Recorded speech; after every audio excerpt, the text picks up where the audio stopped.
Good morning. Today on Spotlight, we'll answer the question, is Detroit green enough? And what's the future of nonprofit organizations operating in this state? Keith Cooley, he is chairman of the board of the Greening of Detroit. He's also a past cabinet head in the Granholm administration. Say that in the not-for-profit sectors, there seems to be a real problem with funding of overhead.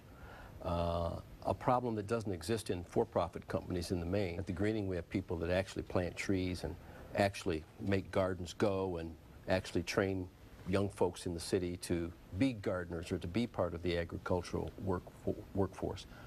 But there are a number of folks behind the scene that we call overhead, yes, that do all this other work to support that process. Right. I'd like very much to see a way for the funding community, the Kreskes and the Kellogg's and maybe the GMs and Fords, the other folks that fund organizations like the Greening, not just the Greening itself, like the Greening, make room for additional monies to be provided in an unrestricted fashion to the overhead cost of making so many wonderful things come to be in the city of Detroit. So the overhead piece is an important piece, but until we can figure out how to measure productively the outcomes that go along with increasing overhead, it's going to be difficult for us to make that change.